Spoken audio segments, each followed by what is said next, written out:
तो दोस्तों, YouTube channel J with study में आप सभी का बहुत बहुत स्वागत है। जैसा कि हम मध्य प्रदेश के विविध के बारे में चर्चा कर रहे हैं, तो आपने चैनल को अभी तक सब्सक्राइब नहीं करा हो तो चैनल को सब्सक्राइब कर लीजिए। आज का जो टॉपिक है, इसमें हम मध्य प्रदेश के कुछ नगर एवं उनके उपनामों के बारे में चर्चा करेंगे कि जो भी नगर है या उनके कुछ उपनाम है तो उनके बारे में हम चर्चा करेंगे। और साथ में हम विविध वाला चैप्टर जो है भारत के परिप्रेक्ष्य में या पूरे विश्व के परिप्रेक्ष्य में, तो हम वो भी पढ़ रहे हैं साथ में। पिछले वीडियो में हमने ब्रिक्स, आसियान और प्रमुख और अन्य अन्य संगठन देखे। तो अगर आपने वो वीडियोस नहीं देखे तो डिस्क्रिप्शन बॉक्स में उनकी लिंक दे रखी है, तो आप बिल्कुल अच्छे से देखिए।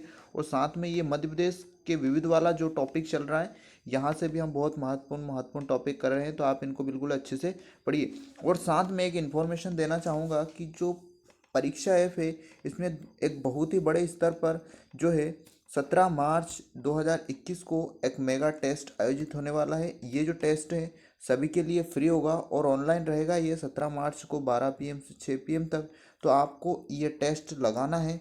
और लाखों विद्यार्थी में जो है अपना रैंक देखना है कि अपने को किस किस कंडीशन में है, या अपना रैंक कौन सा है, या अपनी तैयारी जो है वो कितनी है।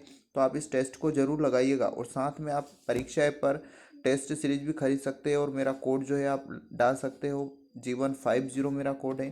तो ये आप प्रयोग कर सकते हो, टेस्ट सीरीज के माध्यम से अपनी अच्छी तैयारी कर सकते हैं। चलिए, आज हम मध्य प्रदेश का ये टॉपिक जो है, मध्य प्रदेश के कुछ प्रमुख नगर और उनके उपनाम के बारे में चर्चा करते हैं। ये हमारे सामने मध्य प्रदेश के कुछ नगर और उनके उपनाम। तो सबसे पहले अगर हम देखें तो सबसे पहले संगमरमर सिटी या मार्बल सिटी जिसको कहा जाता है वो है जबलपुर। तो जबलपुर जो है इसको संगमरमर नगरी या मार्बल सिटी का दर्जा दिया गया है। तो ये प्रश्न कई बार आया है, तो आप इसको बिल्कुल अच्छे से नोट कर लीजिए कि संगमरमर सिटी या मार्बल सिटी जो है जबलपुर को कहा जाता है। इसके अलावा मंदिरों का नगर या मूर्तियों का नगर जो है वो है कहा जाता है उज्जैन को। तो मंदिरों का नगर और मूर्तियों का जो नगर है वो है उज्जैन। तो बिल्कुल अच्छे से नोट कर लीजिए, कई बार ये प्रश्न पूछा गया है कि मंदिरों का नगर या मूर्तियों का नगर किसे कहा जाता है। उज्जैन को कहा जाता है। शिल्प कला का तीर्थ, शिल्प कला का जो तीर्थ है वो है खजुराहो। तो खजुराहो को शिल्प कला का तीर्थ कहा जाता है। अगला है बौद्ध जगत की पवित्र नगरी। तो बौद्ध जगत की पवित्र जो नगरी है वो है सांची।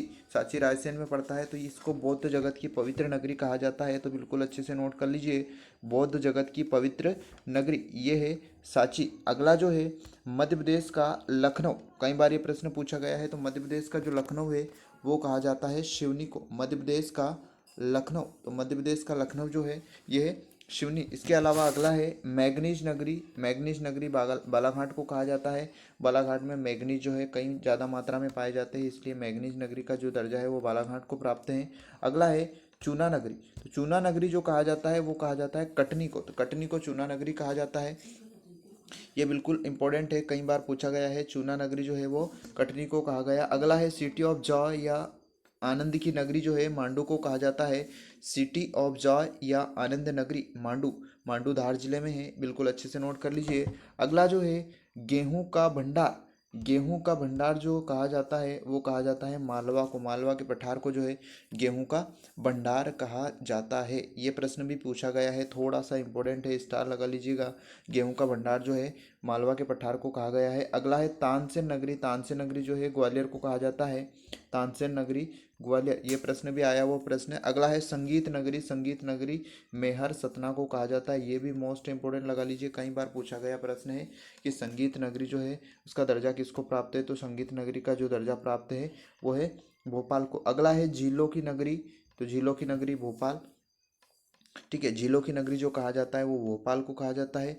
पर्यटकों का स्वर्ग, पर्यटकों का स्वर्ग पंचमढ़ी को कहा जाता है। पर्यटकों का स्वर्ग है ना, तो ये है पंचमढ़ी को कहा जाता है। मध्य प्रदेश का डेट्रॉयट। तो मध्य प्रदेश का डेट्रॉयट है पीथमपुर। पीथमपुर को जो है मध्य प्रदेश का डेट्रॉयट कहा जाता है।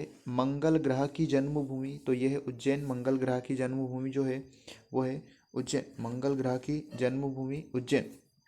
अहिल्या नगरी, अहिल्या नगरी इंदौर को कहा जाता है। ये प्रश्न भी पूछा गया है ना, प्रतियोगी परीक्षाओं में पूछे गए प्रश्न है ये जितने भी। यहाँ पर अहिल्या नगरी जो है इंदौर को कहा जाता है। मध्य प्रदेश का सोमनाथ, सोमनाथ भोजपुर के शिव मंदिर को कहा जाता है।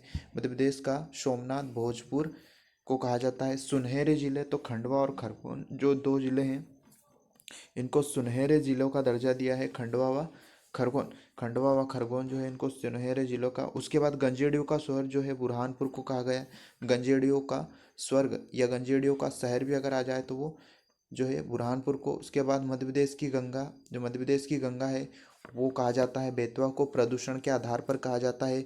और अगर प्रश्न आ जाता है कि पवित्रता के आधार पर मध्य प्रदेश की गंगा कौन है, तो वो अपने को नर्मदा लगानी है। तो आप बिल्कुल नर्मदा नोट कर लीजिए। पवित्रता के आधार पर और प्रदूषण के आधार पर जो है वो बेतवा है। और मालवा की जो गंगा है वो शिप्रा को कहा जाता है। ये भी अच्छे से नोट कर लीजिए, ये प्रश्न भी आया है कि मालवा की गंगा जो है वो शिप्रा को कहा जाता है। सफ़ेद शेर की भूमि जो है वो रीवा को कहा जाता है, रीवा है सफ़ेद शेर की भूमि। अगला है कपड़ों का शहर, ये कहा जाता है इंदौर को कपड़ों का शहर जो कहा जाता है इंदौर, कपड़ों का शहर इंदौर। महलों की नगरी मांडू, महलों की नगरी जो है मांडू को कहा जाता है महलों की नगरी। भोज नगरी, भोज नगरी धार को कहा जाता है, राजा भोज की ये जो नगरी थी ये धार को कहा जाता है भोज नगरी। अगला जो है डायमंड सिटी, तो पन्ना को कहा जाता है डायमंड सिटी, डायमंड सिटी का जो दर्जा है पन्ना को प्राप्त है। इसके अलावा मध्य प्रदेश का स्विट्जरलैंड, ये सागर को कहा जाता है मध्य प्रदेश का स्विट्जरलैंड, सागर। अगला जो है वो है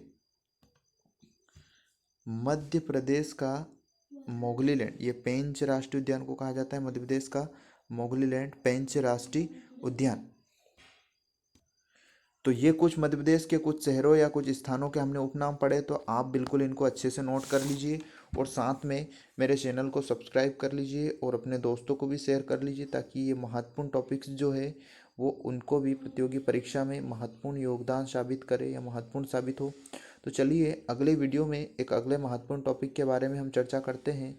इसी के साथ जय हिंद, जय भारत।